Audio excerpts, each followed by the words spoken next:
Once upon a time, healthy ice cream was a contradiction in terms, the kind of dessert reserved for sad dieters and lactose-intolerant optimists. But today, a pint of ice cream that boasts 20 grams of protein, under 300 calories, and no added sugar isn't just acceptable, it's aspirational. From freezer aisles to TikTok taste tests, high-protein ice cream has clawed its way from niche curiosity to full-blown cultural icon. And in doing so, it hasn't just changed dessert, it's changed the very economics of indulgence. The magic of brands like Halo Top, Nix, and emerging challengers like Protein Pints lies in their ability to fuse food science with emotional satisfaction. They understood something the legacy ice cream titans missed for years.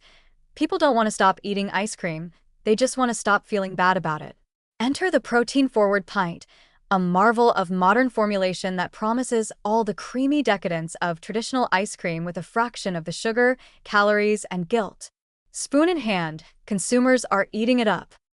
But this isn't just a wellness trend wrapped in vanilla swirl. It's a full-scale industry disruption. When Halo Top burst onto the scene in the mid-2010s, its pint-sized promise of "eat the whole thing" flipped dessert economics on its head. Traditional brands sold portion control. Halo Top sold freedom. And freedom tasted like salted caramel with 20 g of protein. Consumers didn't just like it, they evangelized it.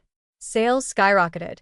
Big ice cream brands panicked, and suddenly everyone was racing to formulate their own version of healthy indulgence. That disruption created a new category, dessert as function. It wasn't enough for ice cream to taste good. It had to do something.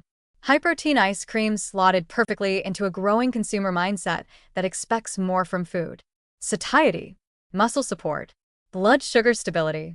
And it didn't hurt that fitness influencers, dietitians, and bodybuilders started swapping out post-workout shakes for scoops of vanilla bean with whey isolate.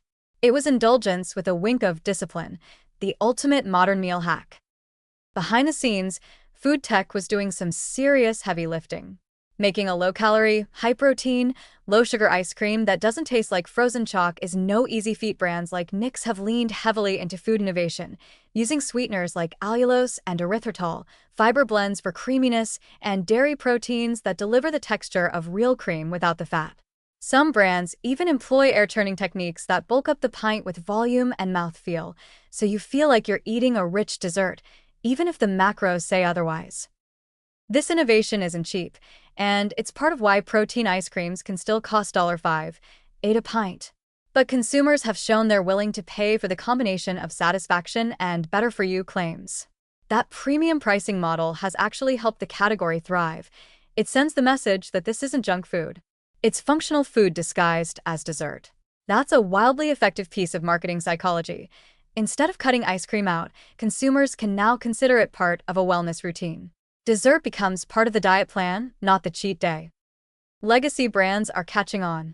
Even big names like Breyers and Ben & Jerry's have dipped cautious toes into high-protein or low-sugar sublines. But the magic still mostly belongs to the disruptors, the brands that started with a mission to do ice cream differently, not just add a health halo to an existing product. Perhaps the most surprising thing about this trend is how much fun it still is. Protein ice cream isn't pretending to be a kale smoothie. It's playful. It's packed with cookie chunks, brownie swirls, and birthday cake flavors. It understands that joy and health don't have to be opposites. And that's exactly why it succeeded. In a world where consumers are increasingly asked to choose between pleasure and performance, high-protein ice cream says, why not both? It's the edible embodiment of the modern wellness mindset, one that craves results but refuses to give up the ritual of dessert. So spoons down? Maybe not. But guilt? Definitely gone.